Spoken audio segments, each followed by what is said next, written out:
ये है अद्भुत रहस्यमयी कहानियों की दुनिया का प्रवेश द्वार। अगर आपको लगे कि आप ऐसी दुनिया में आ गए हैं जहां अनजान खतरे इंतजार करते हैं, जहां गुत्थियां सुलझती हैं, जहां डर आपको गिरफ्त में लेता है और जहां बुरे सपने सच्चाई बन जाते हैं, तो इसका मतलब है कि आप है उस जगह में जिसका नाम है मिस्टीरियस मैनर।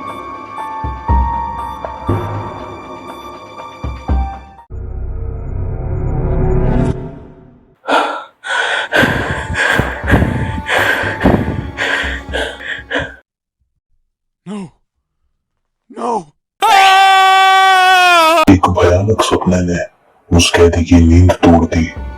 उसने जागते ही हंगामा शुरू कर दिया। नहीं, मैं और नहीं बर्दाश्त कर सकता। मुझे फांसी दे दो, प्लीज प्लीज। वो कैदी रो पड़ता है पर कोई उसकी बात नहीं सुनता। साल 2124 में दुनिया के सभी जघन्य अपराधियों के लिए फांसी से ज्यादा दर्दनाक और भयानक सजा का प्रावधान होता है, जिसके पीछे डॉक्टर जे रॉबिन्सन का दिमाग होता है।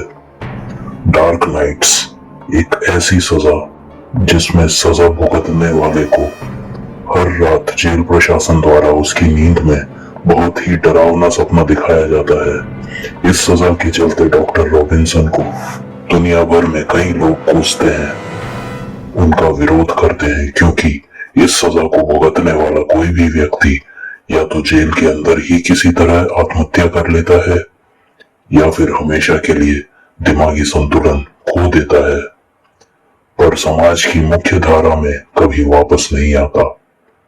डॉक्टर का मानना था कि इससे दुनिया भर में अपराध का स्तर बहुत कम होगा, पर ऐसा नहीं होता। फिर भी फांसी की सजा पर प्रतिबंध लगाते हुए दुनिया भर की सरकारें इस सजा को मान्यता देती हैं। एक प्रेस कॉन्फ्रेंस में जब डॉक्टर रॉबिन्सन से पूछा जाता है कि उन्हें अपराधियों को ऐसी सजा देने की प्रेरणा कहां से मिली, तो वो जवाब देते हैं, जब बढ़ते अपराध पर लगाम लगाने और फांसी से भी बदतर सजा देने के विषय में विचार किया गया, तब मुझसे पूछा गया कि मौत से बुरा क्या है। मैंने जवाब दिया, हमेशा डर के साए में जिंदा रहना। मैंने जीवन में कई डरावनी कहानियां पढ़ी, सुनी और पर्दे पर देखी हैं। समय मिलने पर आज भी डरावनी फिल्में देखता हूं। मेरा मानना है कि डर एक आदमी का सबसे बड़ा दुश्मन होता है। किसी न किसी बात का डर हर किसी को होता है। यदि इस दुश्मन को एक अपराधी के जीवन का हिस्सा बना दिया जाए तो इससे बड़ी सजा उसके लिए नहीं हो सकती। और फिर मैंने दुनिया के बड़े बड़े मनोचिकित्सकों के साथ मिलकर एक सिस्टम को तैयार किया जो न केवल नए कैदियों के दिमाग को पढ़कर उनके मन में छुपे सबसे भयानक डर को उजागर करे, बल्कि साथ ही आर्टिफिशियल इंटेलिजेंस की मदद से नए नए डरावने दृश्यों को भी जन्म दे। मैं आज भी डर पैदा करने के नए नए तरीकों के बारे में सोचता हूँ और नई पुरानी डरावनी फिल्में देखता रहता हूँ। बाकी सिस्टम को अपडेट करते रहने का काम आर्टिफिशियल इंटेलिजेंस करता रहता है। जब उनसे इस सजा के विरोध का सवाल पूछा जाता है तब वह नो कमेंट्स कहकर टाल देते हैं और चले जाते हैं। एक विशेष मीटिंग बुलाई जाती है और सजा को लेकर चर्चा की जाती है। एक अधिकारी द्वारा तर्क दिया जाता है कि यह सजा हत्यारों के लिए ठीक हो सकती है, पर छोटी मोटी चोरी करने वालों और ठगों के लिए भी यही सजा हो, यह ठीक नहीं। डॉक्टर रॉबिन्सन अपने बचाव में कहते हैं, हत्यारों और हत्या जैसे दूसरे संगीन जुर्म करने वालों को कई सालों या जीवन भर के लिए ये सजा मिलती है, पर छोटे मोटे चोरों और पॉकेटमार को केवल कुछ महीने के लिए ये सजा मिलती है। सजा की अवधि में अंतर है। कुछ महीने? डॉक्टर रॉबिन्सन, ये सजा इतनी भयानक है कि बस 1 महीने में ही आदमी पागल होकर जान देने पर उतारू हो जाता है। हम चाहते हैं या तो छोटे मोटे अपराधियों के लिए कोई दूसरी कम सख्त सजा तय की जाए या फिर डार्क नाइट्स पर प्रतिबंध लगाते हुए पुरानी दंड व्यवस्था को पुनः लागू किया जाए, क्योंकि डार्क नाइट्स के लागू होने के बाद भी अपराध में कमी नहीं आई। लेकिन डॉक्टर रॉबिन्सन पड़े रहते हैं और उनकी दलीलों के कारण एक बार फिर डार्क नाइट्स के पक्ष में ही फैसला आता है। बाहर निकलते ही पत्रकार डॉक्टर से पूछते हैं कि उन्हें कैसा लग रहा है और वो अब आगे क्या करेंगे। रॉबिन्सन जवाब देते हैं, मुझे अच्छा लग रहा है और अब मैं घर जाकर आराम करूंगा। हमेशा की तरह रात को हॉरर फिल्म देखूंगा, फिर सो जाऊंगा। बाकी सवालों से बचते हुए डॉक्टर रॉबिन्सन घर चले जाते हैं। घर पहुंचते ही उन्हें अजीब सी आवाज आती है। वे उस आवाज को अनसुना करते हैं। उन्हें अपने अलावा घर में किसी और के भी होने का आभास होता है। अपने सिक्योरिटी सिस्टम और सीसीटीवी चेक करने के बाद उन्हें विश्वास होता है कि घर पर उनके अलावा कोई नहीं है, पर फिर भी उन्हें कोई ना कोई आवाज आती रहती है। रॉबिन्सन पूरे घर को लॉक कर देता है। लॉकडाउन करने के बाद वो घंटों तक पूरे घर की छानबीन करता है और अपने अत्याधुनिक सुरक्षा सिस्टम से पता करता है कि घर में उसके अलावा और किसी जीवित प्राणी के अस्तित्व के संकेत नहीं मिल रहे। रॉबिन्सन निश्चिंत हो जाता है, पर तभी वो देखता है कि रात हो चुकी है और वो भयानक फिल्म देखने का फैसला करता है। टीवी स्क्रीन पर फिल्म देखते देखते उसे लगता है कि उसका लैपटॉप चालू रह गया है। वो फिल्म को पॉज करके जैसे ही अपने लैपटॉप के पास जाता है कि तभी उसे लैपटॉप की स्क्रीन से एक हाथ निकलता दिखाई देता है। वो डर के मारे लैपटॉप को छोड़कर भागता है, इससे पहले कि वो समझ पाता कि ये क्या हो रहा है। उसे पता चलता है कि जिस फिल्म को उसने पॉज किया था वो अपने आप ही चलने लगी। उसके बाद रॉबिन्सन ने जो देखा उसे देखकर वो बेहोश हो गया। टीवी से एक भयानक आकृति निकलकर बाहर आ रही थी। अगली सुबह तबीयत खराब होने की वजह से रॉबिन्सन सारा दिन घर पर ही रहा।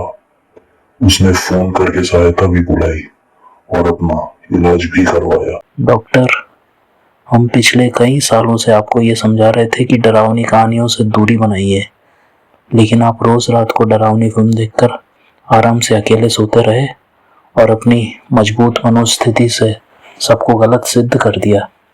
हम तो खुद आपसे सीखते हैं।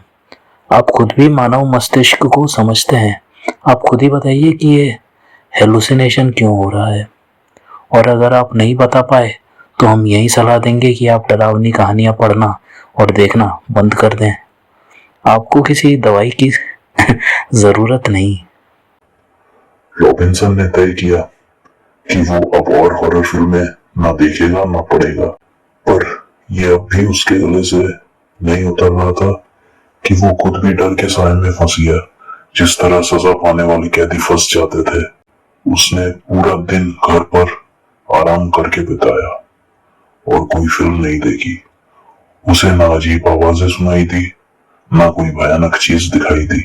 रात को दवाई लेकर वो सो गया, लेकिन अब जो चीजें उसे खुली आंखों से दिख रही थी वो उसे सपने में भी दिखाई देने लगी। रॉबिन्सन पसीने से लथपथ होकर उठा। उसका गला सूख गया था। जीवन में इससे ज्यादा डर उसे कभी नहीं लगा था। एक एक पल उसे मौत से चुराया हुआ लग रहा था। उसने टीवी चालू किया और दिल बहलाने के लिए कॉमेडी फिल्में देखने लगा। देखते देखते वो सो गया और अगली सुबह जब वो उठा तो उसने देखा कि घड़ी उल्टी चल रही है। अचानक ही उसे फिर से अजीब आवाजें सुनाई देने लगी। उसने और दवाइयां खाई और काम पर जाने के लिए तैयार होने लगा। तभी उसने देखा कि एक डिलीवरी बॉय उसके लिए एक पार्सल लाया था। पास जाकर जब रॉबिन्सन ने देखा तो पाया कि डिलीवरी बॉय का चेहरा नहीं है। वो डर के मारे चिल्लाया। जब डिलीवरी बॉय ने पूछा कि क्या बात है तो रॉबिन्सन ने बंदूक तान दी और डरते डरते कहा, तो तुम चले जाओ यहाँ से, वरना गोली चला दूंगा। सर लेकिन हेलो, मैं डॉक्टर रॉबिन्सन बोल रहा हूँ, मुझे बचा लीजिए। मेरे घर पर भूत आ रहे हैं। अभी अभी एक भूत को मैंने गोली मारी। मुझे प्रोटेक्शन चाहिए। कुछ ही मिनट बाद रॉबिन्सन को एक बड़ी सी काली गाड़ी रुकती हुई दिखाई देती है। गाड़ी के रुकते ही उसमें से दो ज़ॉम्बी बाहर निकलकर पास आते दिखाई देते हैं।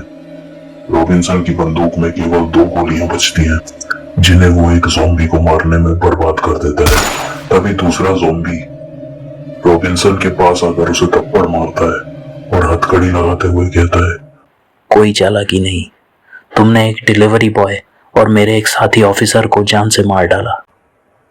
इतना सुनते ही रॉबिन्सन को होश आता है और उसे पता चलता है कि जिनको भी उसने भूत समझकर मारा वो असल में इंसान थे। इस घटना को कई साल हो गए। डॉक्टर रॉबिन्सन के साथ काम कर चुके उनके दोस्त और साथी उनसे पागल खाने में मिलने जाने लगे। बेचारे डॉक्टर, कभी इनके द्वारा शुरू की गई सजा के चलते अपराधी पागल हो जाते थे। किसे पता था कि डॉक्टर ये खुद इस तरह पागल हो जाएंगे कि इनका ठीक होना असंभव हो जाएगा। ये विडंबना ही है कि मानव मस्तिष्क में डर को पैदा करने और उसे अच्छे से जानने वाले डॉक्टर की हालत भी अब उन कैदियों सी हो गई जो डार्क नाइट्स से तंग आकर भले ही जान नहीं देते पर मेंटल असाइलम उनका स्थायी पता बन जाता है। यदि कहानी पसंद आई तो लाइक और सब्सक्राइब करें। धन्यवाद। मिलते हैं अगली बार फिर किसी नई रहस्यमयी कहानी के साथ, रहस्य, रोमांच, डर और अनिश्चितता की दुनिया में जिसका नाम है मिस्टीरियस मैनर।